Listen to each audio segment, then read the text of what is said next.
Bismillahirrahmanirrahim. Assalamualaikum warahmatullahi wabarakatuh. Apa kabar semuanya? Alhamdulillah, luar biasa. Allahu Akbar. Alhamdulillah. Semangat belajar hari ini? Alhamdulillah. Oke, baik. Sebelum kita mulai pembelajaran pada pagi hari ini, alangkah baiknya kita berdoa terlebih dahulu.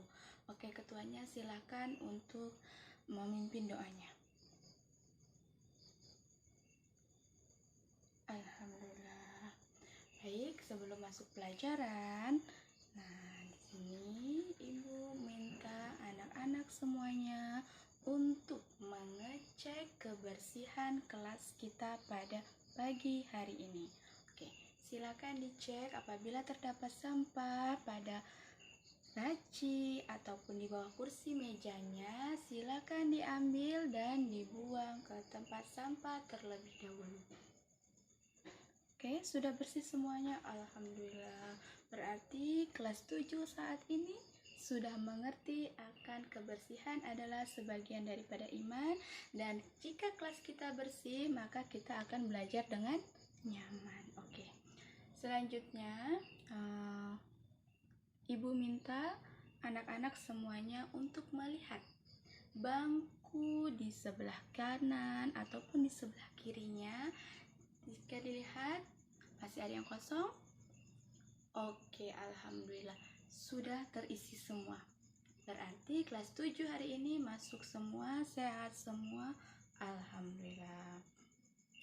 Baik, untuk pelajaran kali ini, sebelum kita masuk ke pelajaran pertemuan hari ini, Ibu mau mengingatkan kembali pelajaran kita pada minggu lalu. Ada yang ingat? Ayo yang ingat boleh tunjuk tangan. Angkat tangannya. Ya? Iya benar. Pertemuan kemarin kita belajar tentang toharoh, yaitu bersuci. Baik itu bersuci dari hadas besar, hadas kecil, suci di diri sendiri, pakaian dan tempat. Suci, toharoh. Berarti ini adalah salah satu syarat untuk kita melaksanakan sholat. Nah, pada hari ini kita akan belajar tentang sholat berjamaah. Nah, di sini tujuan pembelajaran pada hari ini yaitu mengetahui. Siswa-siswi diharapkan mengetahui mengenai sholat berjamaah beserta ketentuan-ketentuannya. Oke. Untuk metode pembelajaran kali ini, Ibu akan menggunakan metode Problem Based Learning atau PBM.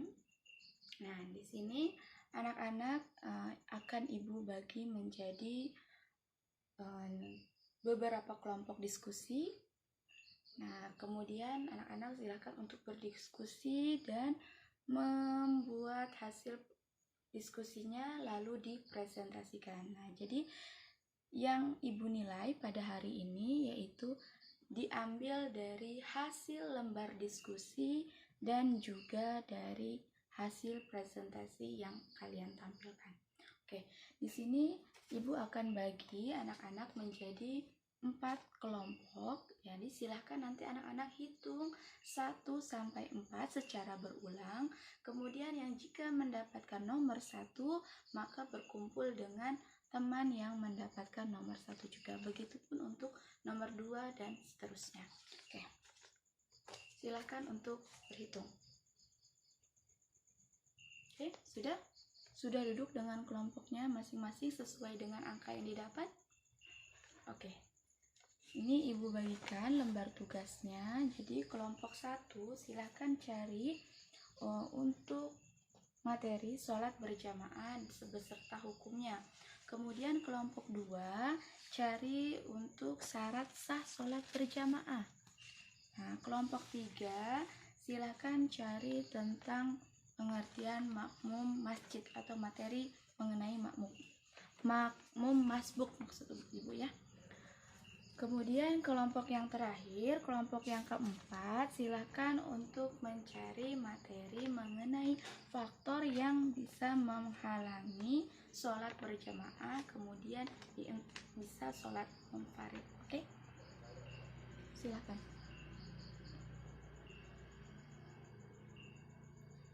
Oke, baik. Waktu diskusi kalian ada 1 jam, silahkan diskusikan dengan baik bersama teman sekelompoknya. Setelah 1 jam nanti kita akan presentasikan dimulai dari kelompok 1 dan diakhiri dengan kelompok 4. Oke, silahkan untuk berdiskusi.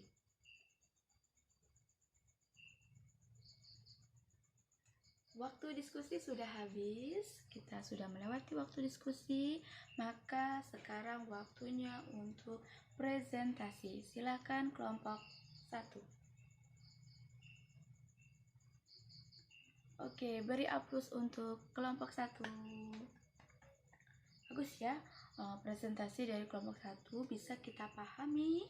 Nah, sebelum Ibu menambahkan, kita lanjut ke kelompok 2. Silakan kelompok 2 untuk bahasannya mengenai syarat sah sholat berjamaah. Oke, bagus sekali kelompok 2. Beri aplaus untuk kelompok 2. Oke. Kemudian kelompok 3 silakan untuk dipresentasikan mengenai makmum masbuk.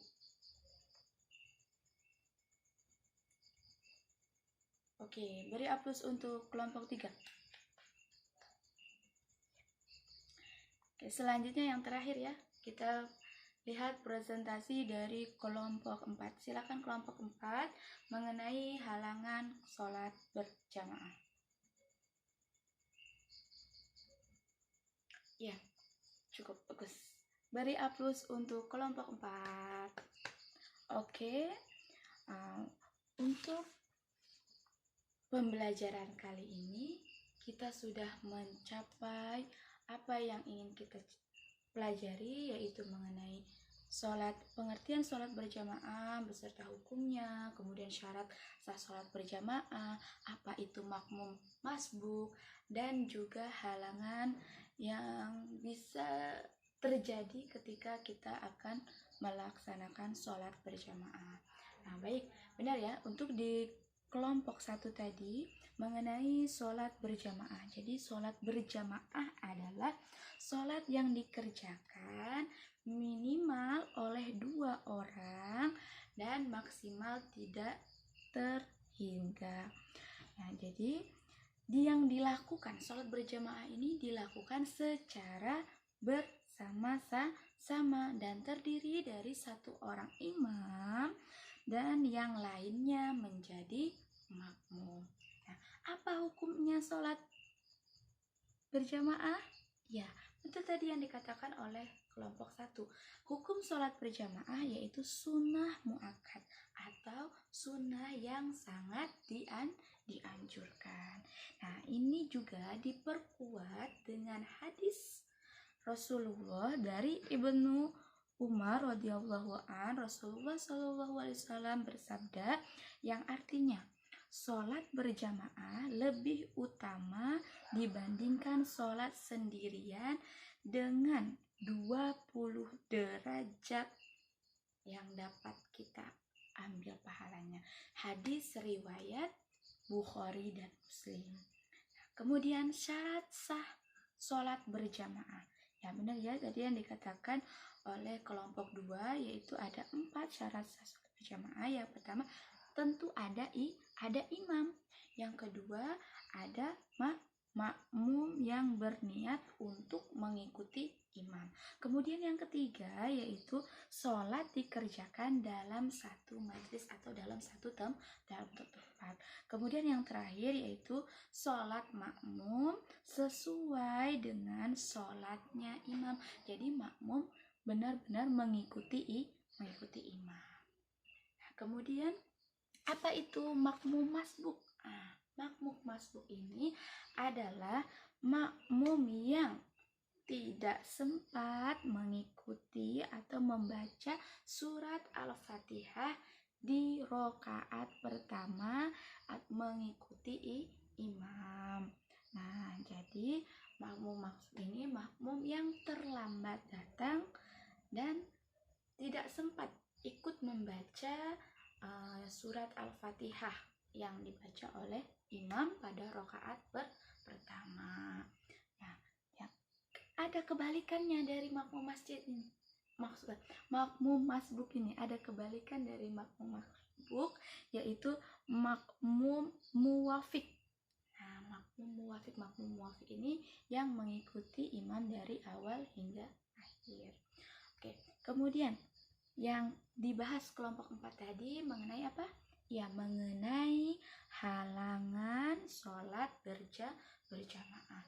Nah, di sini faktor yang bisa menghalangi sholat berjamaah yang disebutkan oleh kelompok 4 tadi, yaitu ada 5. Yang pertama, ketika kita akan melaksanakan sholat, ternyata hujan ini datang sangat lebat sehingga mengakibatkan kita tidak bisa datang menuju tempat di mana kita sholat berjamaah. Kemudian yang kedua, yaitu ada bencana angin kencang yang datang sehingga membuat kita tidak bisa berangkat ke tempat atau ke masjid atau ke musola di mana kita akan melaksanakan sholat berjamaah. Kemudian yang ketiga ada dikarenakan sakit yang mengakibatkan kita tidak bisa berjalan. Nah, kalau kita tidak bisa berjalan kan tidak mungkin kita memaksakan untuk berjamaah di tempat biasa kita sholat berjamaah. Nah, ini kita bisa melaksanakan sholat secara munfarid atau sendirian. Kemudian yang keempat, faktor penghalangnya yaitu kita sangat ingin membuang air besar ataupun mau membuang air kecil. Tidak mungkin kita menahan itu ketika kita akan sholat berjamaah. Maka itu dibolehkan untuk kita meninggalkan sholat berjamaah dan kita laksanakan sholat secara munfarid atau sendirian. Kemudian yang terakhir yaitu dikarenakan kita baru makan atau makanan yang baunya sukar untuk dihilangkan, sulit untuk dihilangkan. Contohnya salah satunya yaitu jengkol dan sebagainya, seperti yang disebutkan kelompok 4 tadi. Nah, kenapa ini tidak menghalangi? Bisa dikarenakan ketika kita makan itu yang sulit baunya, yang sukar untuk dihilangkan. Nah, ditakutkan atau dikhawatirkan bau yang tidak sedap tersebut akan mengganggu konsentrasi atau kekhusyuan jamaah yang lainnya.